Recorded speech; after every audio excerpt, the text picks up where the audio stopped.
Oke guys, selamat datang di channel Gas Mindra. Iya, di video kali ini saya akan lanjutin lagi iPhone XR yang saya beli seharga 1,1 juta.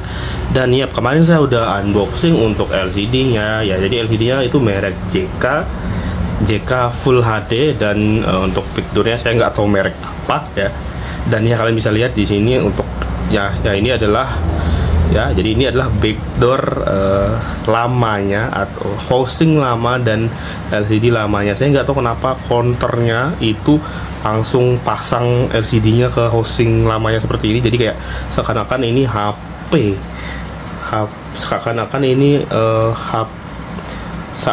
HP biasa, padahal ini cuma housing sama LCD.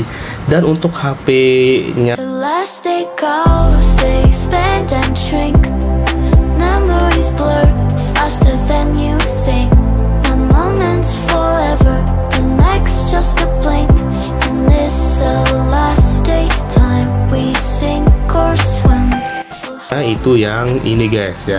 Ini kalian bisa lihat ya, sebagus ini guys. Jadi LCD-nya ya ini yang kemarin saya unboxing ya. Ini LCD-nya merek JK Full HD, dan untuk kualitas gambarnya mantap banget guys, tajam ya. Warnanya juga keluar dan main lah. Dan untuk housingnya ini wow, mulus banget, bening banget guys housingnya ya. Walaupun ini harganya cuma 100 ribuan ya guys untuk housingnya ini. Ini saya beli seharga 100 ribu lebih dikit. Kemudian untuk yang LCD-nya saya beli seharga 200 lebih dikit ya, merek JK. Dan sekarang udah enak guys, jadi layarnya udah bagus ya.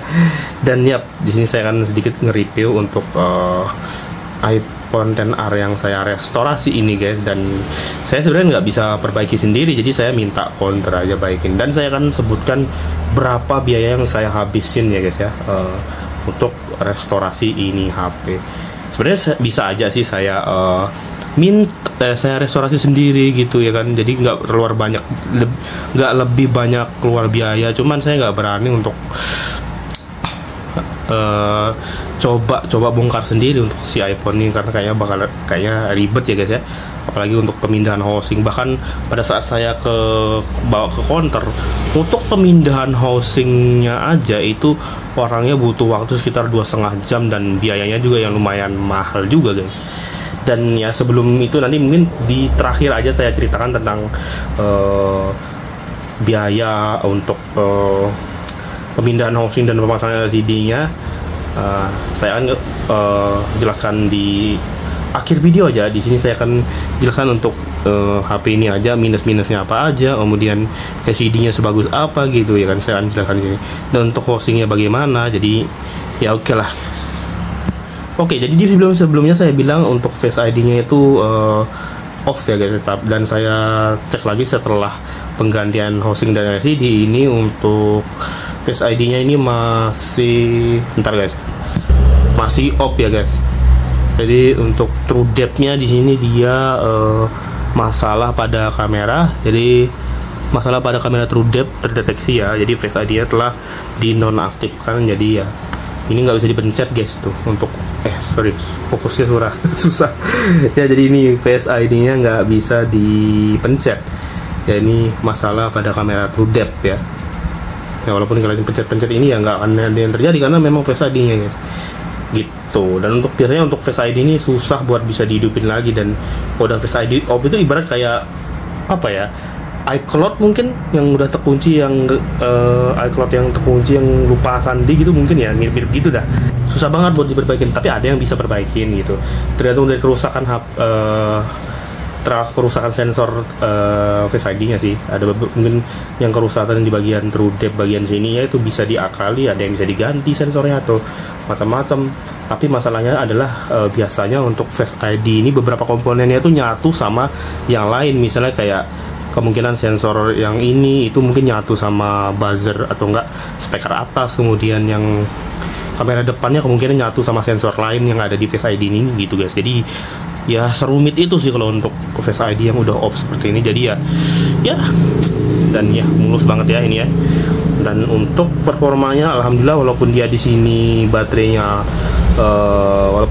di sini ya strip, cuman di sini awet banget baterai guys. Dan ini kalian bisa lihat, ini saya kasih lihat untuk masih 100% loh ini dari saya pakai, dari video ini saya pakai, dari video ini saya rekam ya, ini masih 100% dan ya termasuk awet loh guys ya untuk HP ini ya. Saya bingung, mungkin karena HP ini memang bawaannya layarnya IPS. Biasanya HP yang layar IPS itu awet guys baterainya. Justru layar yang AMOLED itu yang boros. Saya udah berapa kali punya layar, punya HP dengan layar IPS, layar AMOLED, itu pasti lebih baik ya. Kalau soal konsumsi daya itu lebih bagus layar IPS, lebih awet baterainya. Saya nggak tahu kenapa gitu. Dan untuk apalagi nih yang kita cari. Oke, kemudian ada lagi satu yang sangat saya sayangkan di sini guys. Saya nggak tahu orangnya bagaimana. Itu orang udah pernah jadi langganan saya waktu itu pada saat saya ganti LCD di iPhone XS Max ya guys ya. Waktu itu pernah guys, itu saya waktu itu minta ganti LCD dan biayanya itu sekitar 150 ya, sama kopi True Tone. Dan ya itu aman aja, Face ID-nya masih on, True Tone-nya masih ada. Tapi kemarin saya minta gantikan LCD dan housing baru, itu pas saya cek ternyata sampai rumah saya lupa ngecek True Tone. Sampai rumah ini True Tone-nya nggak ada. Saya lupa ngecek True Tone guys. Dan ya saya mau tanya konternya tapi udah jauh banget ya. Jadi konternya tuh jauh dari kampung saya guys. Jadi kok konternya tuh di kota dan itu jaraknya sekitar 20 sampai 30 kilometeran kalau nggak salah. Dan itu juga jalannya nggak rata ya guys ya. Naik turun gunung jalannya ya. Jauh guys. Jadi saya malas juga sih mau ke sana lagi seperti itu. Dan saya juga udah ngecek di sana juga, saya lupa ngecek True Tone dan ya, True Tone-nya ini off, Face ID off, True Tone off. Sebenarnya mungkin impact dari Face ID off mungkin True Tone-nya ikut off ya. Apalagi saya baru ganti LCD juga gitu guys. Gitu. Untuk kualitas layar ini memang bagus banget guys untuk merek JK ini. Saya pernah ya hampir mau beli iPhone XR 64GB yang iBox waktu itu pernah juga guys. Saya lihat LCD-nya nggak sebagus ini loh guys. Iya. Tapi ini merek JK ini kok bagus banget ya. Saya entah ya, waktu itu yang saya hampir beli itu merek iBox itu, saya nggak tahu apakah itu LCD masih ori juga ya, atau memang udah pernah gantian juga. Tapi menurut saya kalau saya bandingkan sama yang XR ini maksud saya yang merek JK KW, LCD KW merek JK yang harganya cuma 200.000 ini, menurut saya lebih baik yang ini guys untuk LCD-nya. Ini LCD-nya bagus loh guys, tajam. Ya memang warnanya ya oke lah ya, nggak yang lebay banget kayak AMOLED gitu kan.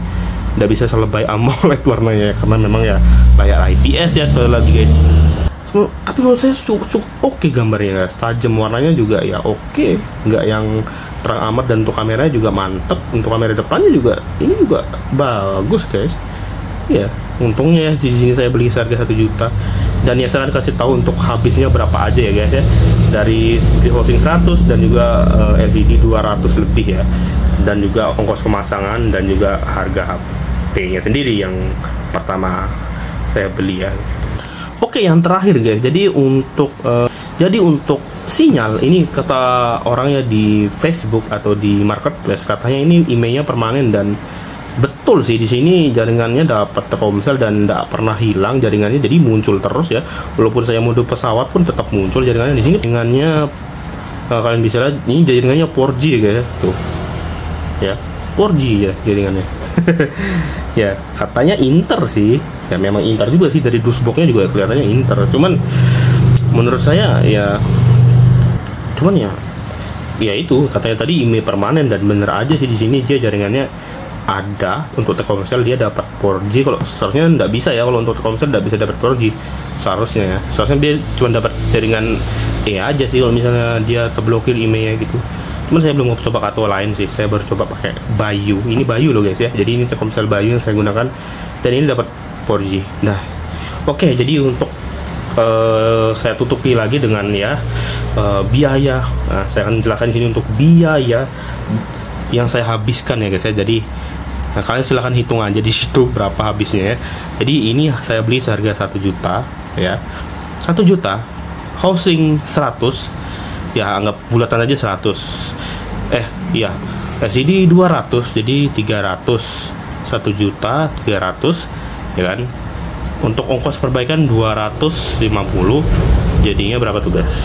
Jadi ya hampir 1.600.000 ya saya habis buat bagusin ini HP guys, gitu guys ya, gitu. Habis 1,6 juta. Jadi XR 1,6 juta, Inter sinyal operator permanen, katanya sih permanen ya. Saya nggak tahu permanennya ini kayak mana, entah di unblock atau di unblock lama kah di unblocknya atau bagaimana. Intinya di sini dia dapat sinyal, udah gitu aja guys. Untungnya ya, walaupun dibalik minus Face ID off dan lain-lain ya. Seperti itulah pokoknya. Begitu sih. Kali ini saya nggak begitu terlalu zong ya guys, ketimbang saya kemarin beli S20 Plus. Dimana di sini yang saya paling senang di HP ini adalah baterainya guys. Jadi baterainya itu awet banget, dan juga HP-nya ini menurut saya adem guys. Padahal teman saya kemarin ya sama juga, dia pakai iPhone XR juga yang 128 ya, yang kayak gini warnanya biru juga. Ini saya kan casingnya saya ganti memang warna biru ya, padahal warna hitam. Itu panas betul katanya, baru katanya boros betul untuk baterainya. Dan ini menurut saya awet guys, dan saya cek di Trio Tools juga baterainya kesehatannya di 96% ya gitu guys. Walaupun memang untuk di settingnya itu nggak kelihatan ya untuk kesehatan baterai ya, walaupun di sini dia strip untuk kesehatannya, tapi saya cek di Trio Tools itu 96%. Dan ya kalau baterai health sebagus ini, setinggi itu ya, memang guys saya nggak tahu kenapa baterai, kalau iPhone itu baterai healthnya di bawah 80, iPhone itu jadi HP iPhone itu jadi panas dan baterai jadi boros banget. Kalau cuman boros aja nggak masalah ya, ini panas jadinya. Ya untuk reviewnya ya kayaknya sekian aja sih guys ya. Kayaknya saya akhiri aja untuk video kali ini. Jangan lupa like, subscribe, dan komen, dan kita ketemu lagi di video selanjutnya.